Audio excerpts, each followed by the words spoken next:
અમરેલીમાં પત્રકાર એકતા પરિષદ દ્વારા 150 કરતા પણ વધારે કલેક્ટરને આવેદનપત્ર પાઠવવામાં આવ્યું હતું। થોડા દિવસ પહેલા રાજ્યના ગૃહમંત્રી દ્વારા પત્રકાર વિશે કરેલી ટિપ્પણીના વિરોધમાં સમગ્ર ગુજરાતભરમાં જિલ્લા કક્ષાએ પત્રકારોએ આપ્યું હતું આવેદનપત્ર। અમરેલીના પત્રકાર એકતા પરિષદ જિલ્લાના તમામ તાલુકામાંથી કલેક્ટરને આવેદન આપવામાં આવ્યું હતું।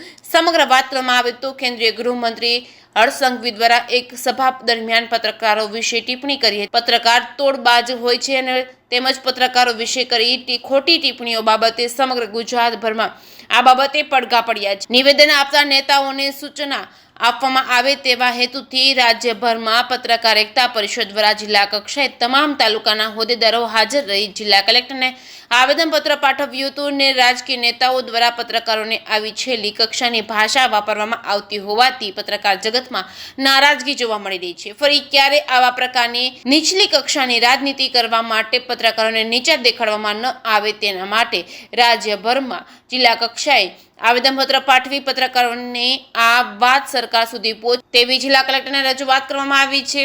અમરેલીમાં પત્રકાર એકતા પરિષદ જિલ્લા પ્રમુખ સુરેશભાઈ દેસાઈએ વધુમાં જણાવ્યું હતું કે વારંવાર પત્રકારો વિશે થતી આવી ટિપ્પણીને રોકવામાં આવે અને દુનિયાની ગણાતી ચોથી જાગીર આમ તો રોડ ઉપર બદનામ કરવામાં ન આવે અને ગૃહમંત્રી દ્વારા કરેલા આવા નિવેદનોના કારણે પત્રકાર જગતમાં પ્રત્યાઘાત પડ્યા છે। ફરી ક્યારે આવી ઘટના ન બને તે માટે પણ જિલ્લા પ્રમુખ સુરેશભાઈ દેસાઈએ કલેક્ટરના માધ્યમથી સરકારને સુધી રજૂઆત કરી છે।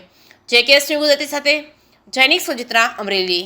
થોડા દિવસ પહેલા રાજ્યના ગૃહમંત્રી દ્વારા પત્રકારો તોડબાજ છે, પત્રકારો ક્યાંક ને ક્યાંક કૌભાંડમાં સંડોવાયેલા છે એવું એક નિવેદન બહાર પાડવામાં આવ્યું હતું। એમના દ્વારા એક નિવેદન આપવામાં આવ્યું હતું। જે નિવેદનના સમગ્ર ગુજરાતની અંદર ઘેરા પડઘાઓ પડ્યા હતા અને સમગ્ર ગુજરાતના પત્રકારો દ્વારા આજે જિલ્લા મથકે કલેક્ટરશ્રીને આવેદન પત્ર આપી અને રાજકીય આગેવાનો આવા પત્રકારો વિરુદ્ધ બેફામ નિવેદનો ન કરે, ભવિષ્યમાં પણ કોઈ પત્રકારોનું ક્યાંક ને ક્યાંક અપમાન ન થાય એવી તકેદારી રાખવા માટે આજે આવેદન પત્ર પાઠવવામાં આવ્યું છે।